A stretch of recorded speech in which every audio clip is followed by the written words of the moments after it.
എല്ലാവർക്കും. എനിക്ക് വെഞ്ഞാറമൂട് വരെ പോകണം ഒരു ആധാറിൻ്റെ കാര്യമായിട്ട്. അങ്ങനെ ഞാൻ നമ്മുടെ ഹോസ്പിറ്റലിൻ്റെ അതിലേ കയറി വന്നു. അതിൻ്റെ താഴെയാണല്ലോ എൻ്റെ വീട്. അങ്ങനെ ഞാൻ വിചാരിച്ചു ഒന്നും കൂടെ ഒരു വീഡിയോ എടുക്കുന്നില്ല. സ്ഥിരമായിട്ട് ഞാൻ എടുക്കുന്നുണ്ട് നമ്മുടെ ഹോസ്പിറ്റലിൽ. എങ്കിലും ഇവിടെ വരുമ്പോൾ എനിക്ക് നല്ലൊരു മനസ്സാണ് ഒരു വീഡിയോ എടുക്കാൻ. അങ്ങനെ ഞാനൊരു വീഡിയോ പിന്നെയും എടുത്തു. പിന്നെന്താണ് വിശേഷം? ഇപ്പോൾ കണ്ട ആളുള്ള സമയത്ത് നല്ല ഇതാണ് നമുക്ക്. ഒരു 11 ഇപ്പോൾ എത്ര മണി 10-11 മണി ആയി കാണും. ഇതൊക്കെ കഴിയുമ്പോഴത്തേക്ക് ഒരു 12-1 മണിയൊക്കെ ആയിക്കഴിഞ്ഞാൽ ആൾ കുറവായിരിക്കും. അങ്ങനെ ഇരിക്കുന്നു. ഇപ്പോൾ ആധാറിൻ്റെ കാര്യമായിട്ട് പോയിട്ട് ഐഡൻറ്റി കാർഡ് കിട്ടി. ഇനിയിപ്പോൾ ആധാറിന് വേണ്ടിയിട്ടാണ് ഞാൻ പോണത്. അപ്പോൾ ഞാൻ ഇങ്ങനെ വെളിയിലായിരുന്നതിൻ്റെ പേരിൽ എനിക്ക് ആധാറും ഐഡൻറ്റി കാർഡും ഇല്ലായിരുന്നല്ലോ. പാസ്പോർട്ടും കൊണ്ടല്ലേ നടന്നത്. അങ്ങനെ ഇപ്പോൾ ഇവിടെ നാട്ടിൽ സ്ഥിരമായപ്പോഴത്തേക്കിന് ആധാറും ഐഡൻറ്റി കാർഡൊക്കെ വേണം, ഉണ്ടെങ്കിലേ പറ്റുള്ളൂ ഓരോ കാര്യത്തിന് ഇറങ്ങാൻ വേണ്ടിയിട്ട്. അങ്ങനെ നിൽക്കുവാണ്, അങ്ങനെ പോവണം. പിന്നെ വേറെന്താണ്, കുറച്ചങ്ങോട്ട് നടന്നു പോകണം ബസ്സിൽ പോകാനായിട്ട്. ഞാനങ്ങ് വാമനപുരത്ത് മുക്കിക്കൂടെയും പോകും. മുക്കി ചെന്നിട്ട് കച്ചേരി നടയെന്ന് പറയുന്നൊരു സ്ഥലമുണ്ട്. അവിടെ നിന്ന് ബസ് കയറി പോവാം. വയലേ ഞാൻ അന്ന് ആ വീഡിയോ എടുക്കുമല്ലോ, വയൽ സൈഡ് വാരം വീഡിയോ എടുക്കൂലേ, ആ സൈഡ് വരം പോവാം.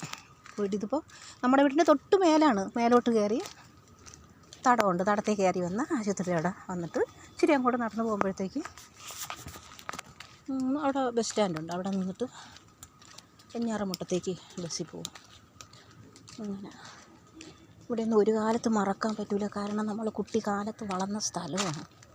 എന്താ മാവൊക്കെ അന്നത്തെ മാവുകളാണ്. ഇവിടെയൊക്കെ താഴെ ഫുള്ള് പറങ്കിമാവാണ്, അറിയുമോ? ഈ പറങ്കിമാവ് കൊണ്ട് ആ വീട്ടിൻ്റെ തൊട്ടിപ്പുറത്തെ സൈഡിന് ഇത് ഗവൺമെൻറ്റിൻ്റെ വകയായിട്ടുള്ളതാണ്. പക്ഷേ ഇവിടെ എല്ലാവരും നമ്മൾ മാങ്ങയും പറങ്ങേണ്ടിയും അയണിച്ചക്ക ഉണ്ട്.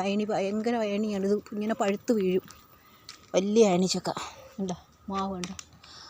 അപ്പോൾ അതുകൊണ്ട് അപ്പോഴും അവിടെ ഒരു മൂട് പറങ്കിമാവ് ഉണ്ടായിരുന്നു കേട്ടോ. പറഞ്ഞാൽ വിശ്വസിക്കുമോ നിങ്ങൾ? എവിടെയെങ്കിലും നിങ്ങൾക്ക് കാണാനോ കഴിക്കാനോ ഒക്കെ പറ്റിയിട്ടുണ്ടോ എന്നറിയില്ല. പറങ്ങേണ്ടി ഉണ്ടല്ലോ, പറങ്ങേണ്ടി ഭയങ്കര പിന്നെ ഇതല്ലേ, കറയണല്ലോ. നമുക്ക് കൈ തന്നെ പറ്റിയാൽ വലിയ ബുദ്ധിമുട്ടല്ലേ. അപ്പം ആ പറങ്കിമാവ് എങ്ങനെയെന്ന് വെച്ചാൽ നമ്മൾ കടിച്ച് പറിച്ച് തിന്നാൻ പറ്റും. അതിൽ പിന്നെ കറയുണ്ടെങ്കിൽ കറയായിട്ട് അങ്ങനെ വലിയ കറയായിട്ടില്ല, ചെറിയൊരു നനവ് പോലെയേ ഉള്ളൂ. അതിനെ നമ്മൾ കടിച്ച് പൊട്ടിച്ചിട്ടാണ് പച്ച പറങ്ങേണ്ടി നമ്മൾ തിന്നുമായിരുന്നു അതിനെ. പക്ഷെ അതിപ്പോഴിവിടെയെങ്ങും ഇല്ല. പറങ്കിമാവൊക്കെ എല്ലാം പോയി, മുറിച്ചൊക്കെ മാറ്റി. പക്ഷേ എങ്കിലും അങ്ങനെ ഒരു മരം വേറെ എവിടെയെങ്കിലും ഉണ്ടോയെന്ന് പോലും അറിഞ്ഞുകൂടാ. നിങ്ങളുടെ നാട്ടിലൊക്കെ ഉണ്ടാ, കണ്ടിട്ടുണ്ടാ, തിന്നിട്ടുണ്ടാ? പിന്നെ വേറെന്താണ് വിശേഷം സഹോദരങ്ങളെ? എല്ലാവർക്കും പിന്നെ ഒരു ടാറ്റ പറയട്ടെ. അങ്ങനെ അതുവഴി വന്നപ്പോൾ ഒരു വീഡിയോ എടുക്കണമെന്ന് എനിക്ക് തോന്നി. അങ്ങനെ ഞാൻ വീഡിയോ എടുത്തതാണ്. പിന്നെ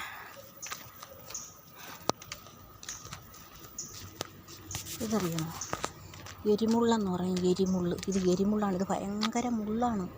എരിമുള്ള് തൊടാൻ പറ്റൂല, ഭയങ്കര മുള്ളാണ്. ഇതുണ്ടോ, നമ്മുടെ ഉപ്പനച്ചം പോലെയല്ല, മറ്റേ ഇതുണ്ടല്ലോ ഉപ്പനച്ചൻ, തൊട്ടാവാടി, അതുപോലെയൊന്നുമല്ല ഇത്. അതിനേക്കാളും മുള്ളുള്ളതാണ്. അതിനെ പറയുന്നത് എരിമുള്ളെന്നാണ് പറയുന്നത്.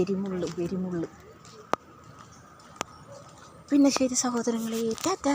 എല്ലാവർക്കും ഒരു ടാറ്റ. ഞാൻ ടാറ്റ പറയണത് കുറേ സമയം ഇങ്ങനെ ടാറ്റ പറയും. പിന്നെ ഒന്നുകൂടെ പറയട്ടെ, ഞാനിടുന്ന എല്ലാ വീഡിയോയ്ക്കും എനിക്ക് ലൈക്ക് ചെയ്യണം, ഷെയർ ചെയ്യണം, കമൻറ്റ് ചെയ്യണം കേട്ടോ സഹോദരങ്ങളെ. ടാറ്റ.